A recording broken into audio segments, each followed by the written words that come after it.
जळगावातील कवयित्री बहिणाबाई चौधरी उत्तर महाराष्ट्र विद्यापीठात अखिल भारतीय विद्यार्थी परिषदेनं भोंगा नाद आंदोलन केले।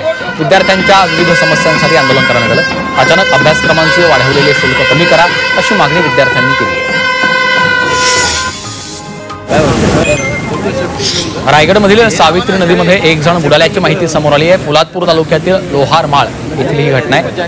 जोगेश ओरण असं बुडालेल्या 26 वर्षीय तरुणाचं नाव आहे। तो रस्ते बनवणाऱ्या कंपनीचा कामगार असल्याची माहिती आहे। तिघे जण अंघोळीला पाण्यात उतरले होते। पाण्याचा अंदाज न आल्यानं त्यातला एक जण बुडाला। नाशिक जिल्ह्यामध्ये आता कांदा महाबँक तयार करण्यात येणार आहे, तशी घोषणा अन्न व नागरी पुरवठा मंत्री छगन भुजबळांनी केली आहे। नाशिकमध्ये उत्पादित होणारा कांदा प्रक्रिया न केल्यामुळे खराब होतो, त्यामुळे कांदा साठवण्यासाठी आणि त्यावर प्रक्रिया करण्यासाठी कांदा महाबँक तयार करण्यात येणार आहे।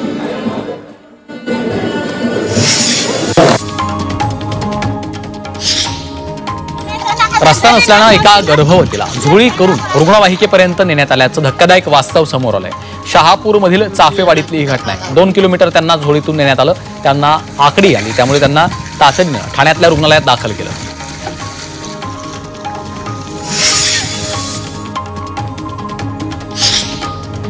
सोलापुरातील प्रसिद्ध न्यूरोलॉजिस्ट डॉक्टर शिरीष वळसंकर यांच्या आत्महत्या प्रकरणात अटकेत असलेली मनीषा मानेच्या जामिनावर सुनावणी झाली। दोन्ही पक्षांच्या वकिलांची बाजू न्यायालयानं ऐकून घेतली। कोर्टानं बुधवारपर्यंत निर्णय राखून ठेवलेला आहे।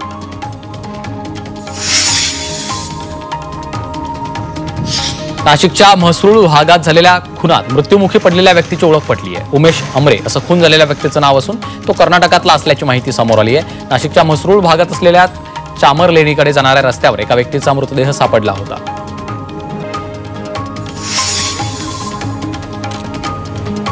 नाशिक पोलिसांनी 3 वेगवेगळ्या ठिकाणी छापा टाकून सुमारे 10.5 किलो गांजा जप्त केला। या प्रकरणी तिघांना अटक करण्यात आली असून यात एका महिलेचाही समावेश आहे। दरम्यान गांजा विक्री मोठं रॅकेट सक्रिय असल्याचा संशय व्यक्त केला जातोय।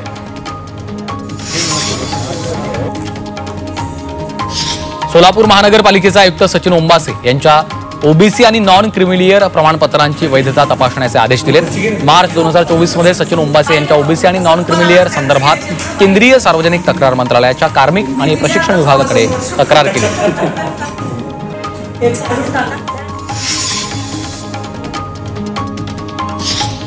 जळगावमध्ये तरुणाचा जन्मदात्या पित्यानंच निर्घृणपणे खून केलाय। जळगावच्या कसबा पिंपरीत ही धक्कादायक घटना घडली। घरगुती वादातून बापानं मुलाचा खून केल्याची माहिती आहे। या प्रकरणी पोलिसांनी तिघांना अटक केली आहे।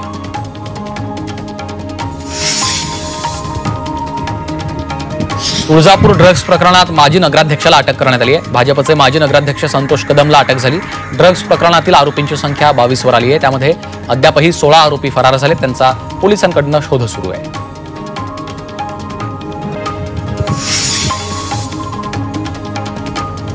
अकोल्याच्या तेल्हाऱ्यामधील घोडेगावात शेतीच्या वादातून एका मुलानं त्याच्या आईच्या डोक्यावर कुऱ्हाडीनं घाव घालून तिचा खून केला होता। या प्रकरणी फरार आरोपीला अखेर 3 महिन्यांनंतर पोलिसांनी अटक केली आहे। या आरोपीला अहिल्यानगरातून ताब्यात घेण्यात आलंय।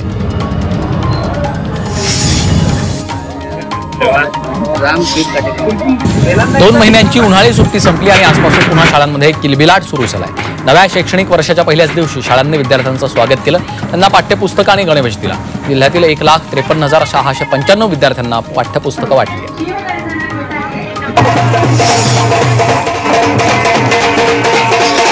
बुलढाण्यातील येळगावात शाळांमध्ये विद्यार्थ्यांचं पहिल्याच दिवशी उत्साहात स्वागत करण्यात आलं। ढोल ताशांच्या गजरात लेझिमच्या तालावर बैलगाडीतनं विद्यार्थ्यांची मिरवणूक काढली।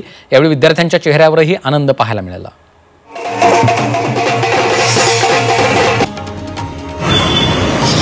विदर्भात नव्या शैक्षणिक वर्षाला आजपासून सुरुवात झाली। मात्र आज अनेक शाळा बंद ठेवण्यात आल्या। राज्य शिक्षण संस्था महामंडळानं शासनाच्या दुर्लक्षाविरोधात आंदोलनात्मक भूमिका घेत आज पहिल्या दिवशी शाळा बंद ठेवल्या। शिक्षण संस्थांच्या मागण्यांकडे शासन सातत्यानं दुर्लक्ष करत आहे असा आरोप त्यांनी केला आहे।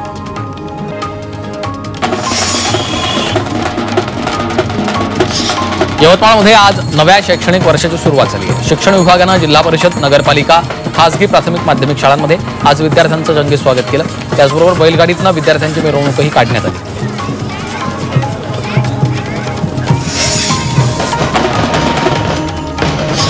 वर्ध्यात शाळांना सुरुवात झाली आहे। पालकमंत्री पंकज भोयर यांच्या उपस्थितीमध्ये विद्यार्थ्यांचा शाळा प्रवेशोत्सव झाला।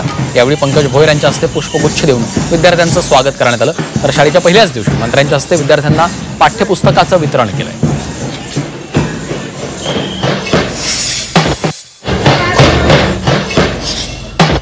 वर्ध्यात शाळा प्रवेशोत्सव सोहळा संपन्न झालेला आहे। आमदार राजेश बकाने यांच्या हस्ते विद्यार्थ्यांचं स्वागत झालं। यावेळी विद्यार्थ्यांना पाठ्यपुस्तकांचं गणवेशाचं वाटप झालं।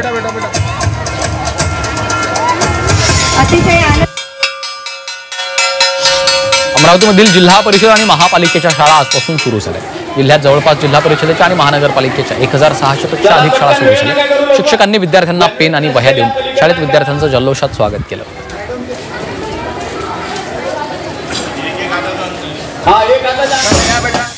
नंदुरबारच्या सातपुडा पर्वतरांगेत मुसळधार पाऊस सुरू आहे। महाराष्ट्र आणि गुजरातला जोडणाऱ्या पिंपळखुटा गावाजवळच्या हाकडी या नदीवरच्या पुलावरनं पाणी जात असल्यानं मार्गावरची वाहतूक बंद करण्यात आली। हाकडी नदीवरील पुरामुळे मोलगी आणि पिंपळखुटा भागातील अनेक गावांचा संपर्क तुटला आहे।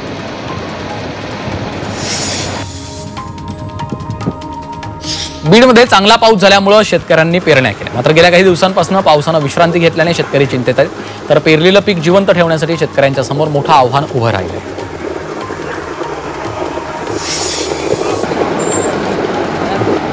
उजनी धरणातून भीमा नदी पात्रात विसर्ग सुरू आहे। भीमा नदी पात्रात 30,000 क्युसेक वेगानं विसर्ग होतोय, त्यामुळे नदीकाठच्या गावांना सतर्कतेचा इशारा देण्यात आला। त्यामुळे पंढरपूर शहराला पुराचा धोका निर्माण झाला आहे।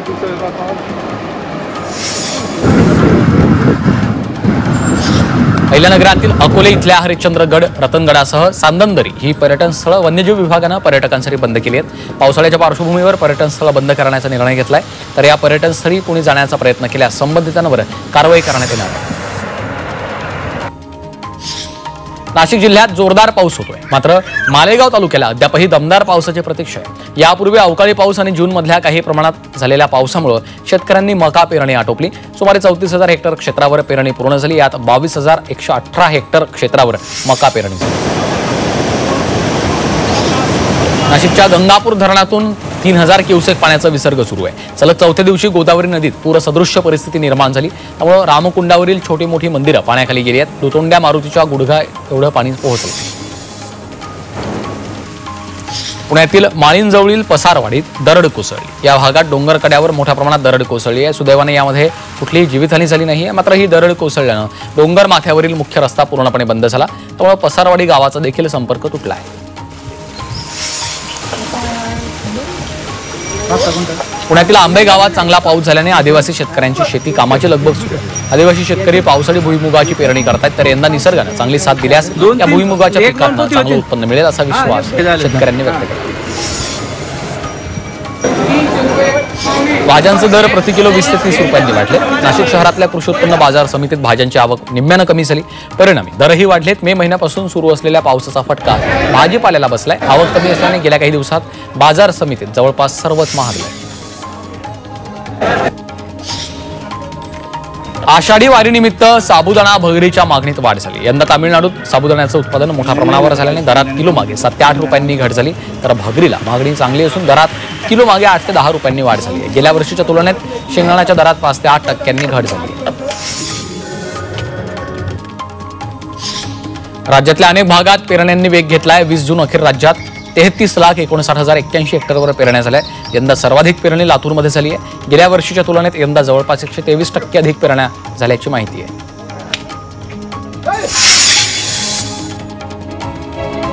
माळेगाव सहकारी साखर कारखान्यासाठी 88% मतदान झालं। उद्या मतमोजणी केली जाणार आहे। एकूण 90 उमेदवार निवडणुकीच्या रिंगणात उतरलेत।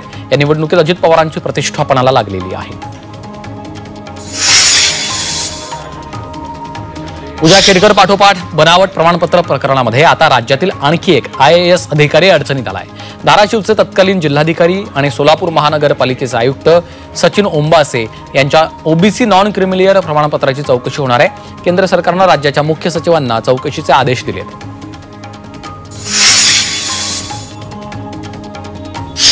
बीडमध्ये जिल्हाधिकारी कार्यालयाच्या समोर राष्ट्रीय समाज पक्षाकडून धरणं आंदोलन करण्यात आलं। शेतकऱ्यांची कर्जमाफी आणि सातबारा कोरा करण्याच्या मागणीसाठी हे आंदोलन केलंय। या आंदोलनात राष्ट्रीय समाज पक्षाचे पदाधिकारी आणि शेतकरी मोठ्या संख्येने सहभागी झाले होते।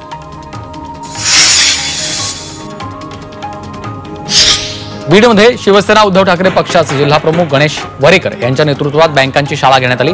शेतकऱ्यांना पीक कर्जाचं वाटप करावं या प्रमुख मागणीसाठी बँकांची शाळा घेतली आहे। जिल्ह्यातील अनेक शेतकरी पीक कर्जापासून वंचित आहेत, त्यामुळे या शेतकऱ्यांना पीक कर्ज मंजूर करावं अशी मागणी करण्यात आली आहे। अलिबाग रोहा रस्त्यावर पडलेल्या मोठमोठ्या खड्ड्यांच्या विरोधात मिनी डोर चालक आक्रमक झाले। आज त्यांनी रस्त्यावर अनोखा आंदोलन केलंय। रस्त्यावर पडलेले खड्डे माती डांबर टाकून भरती प्रशासनाचं लक्ष वेधण्याचा प्रयत्न केलेला आहे। या रस्त्याच्या नूतनीकरणाचं काम सुरू आहे, मात्र ते अर्धवट अवस्थेत आहे। या रस्त्यावर मोठे खड्डे पडले।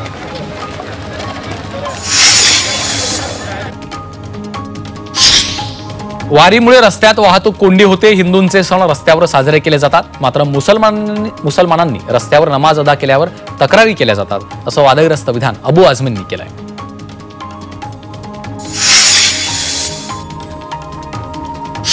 अबू आझमी यांच्या विरोधात वारकऱ्यांमध्ये संताप व्यक्त होतोय।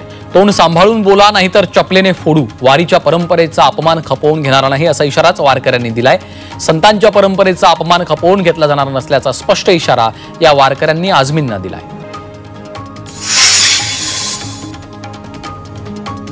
अबू आझमी यांचं वारीबाबतचं वक्तव्य भाजपच्या इशाऱ्यावर असल्याचा आरोप काँग्रेस नेते विजय वडेट्टीवारांनी केलाय। तर कटुता निर्माण करणारी वक्तव्य टाळा, अशा शब्दात छगन भुजबळांनी आझमींचे कान टोचलेत।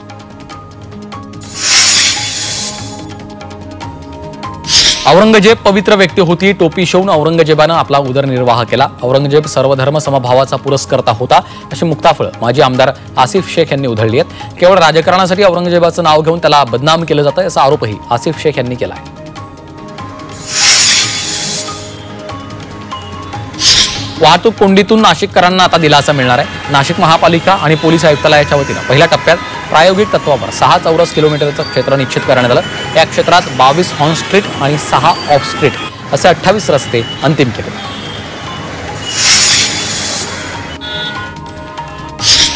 नागरिकांना चांगलं आणि सुरक्षित अन्न मिळावं, यासाठी आता अन्न आणि औषध प्रशासन आता आणखी सक्रिय होणार आहे। येत्या 6 महिन्यात एफडीएच्या 25 अन्न सुरक्षा व्हॅन दाखल होणार आहेत। भेसळयुक्त अन्न आढळल्यास या व्हॅनमध्ये तत्काळ चाचणी केली जाणार आहे।